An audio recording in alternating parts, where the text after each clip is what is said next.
Okay, I'm Dave Strom. I'm writing a book called The Comic Book Code, and I'm hopping to a bit earlier in the book. There's a great big super-powered war scene in the book, and this happens a little bit before that.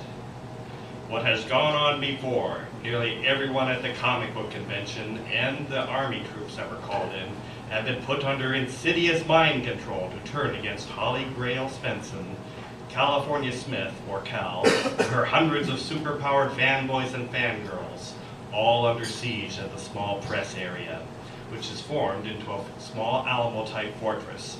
Holly has not seen her Uncle Pops, the Army's general, since the Army was mind-controlled. Pops might have escaped. Dan Mann informed Holly and Cal that if they and their hundreds of fanboys do not fight the 250,000 mind-control fanboys outside the fortress, Dan's big movie war scene, he would use the army to wipe them out and anyone else who resists. Ha ha! Cal said he would use his super intellect to calculate the courses of action that would save the largest number of fanboys.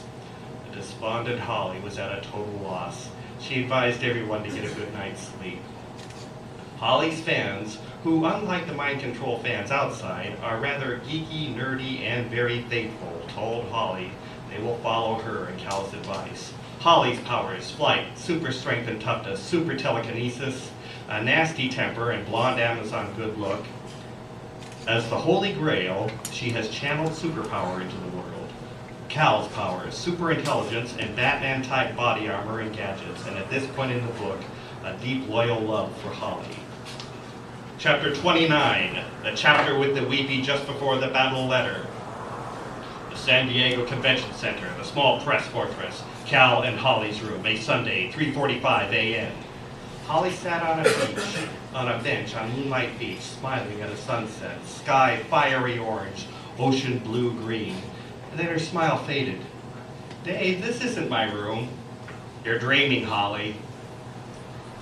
A beautiful robed blonde woman sat to Holly's left, a robed and bearded man to her right. The man took Holly's hand. We thought you deserved a nicer set for this meeting. The woman took Holly's other hand. Hey, it beats thick gray mist, doesn't it? That it does, Holly said. She smiled again, wistfully, as the last rays of the sun winked out over the ocean. Holly, the man said sadly, his infinitely wise face turned to her. You have a choice to make. Holly met his gaze. Is this Holy Grail stuff? He nodded. Holly turned to the woman and saw that for once the woman was not wearing her prankish smile. Instead, her face was serious and sad.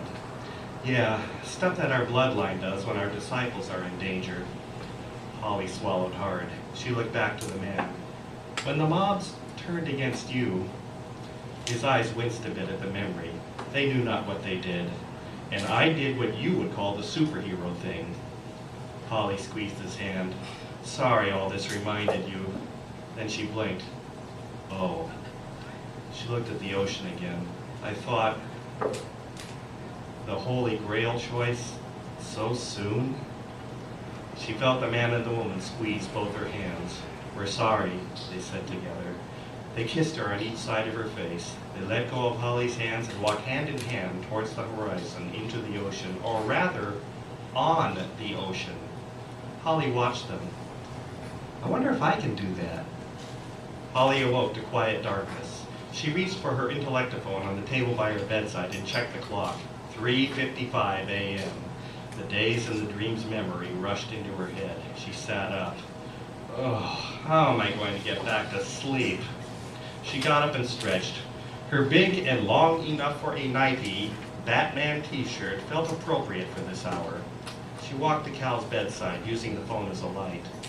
Cal lay on top of the mat covers, eyes closed, legs and body straight, arms crossed on his chest. His slumbering face was grimly intelligent. So, Holly thought, he doesn't sleep hanging by his feet. He must be getting a full 2 hours tonight. She smiled. He's cute when he's napping. She frowned. The writer part of her brain was stirring. Oh, the curse of being a writer. Well, this won't need much editing.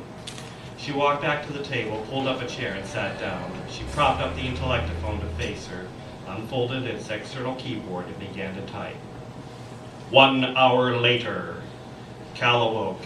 He sat up straight. Looking about, he deduced that Holly had woken, checked the time, gotten up, stretched, taken 8 steps to observe him in his sleep, returned to her bedside, written something on her intellectaphone, re-entered her bed, and went back to sleep. Cal got up, crept to Holly's intellectaphone, picked it up, and began to read Intellecta fast. Then he purposely slowed down to digest better.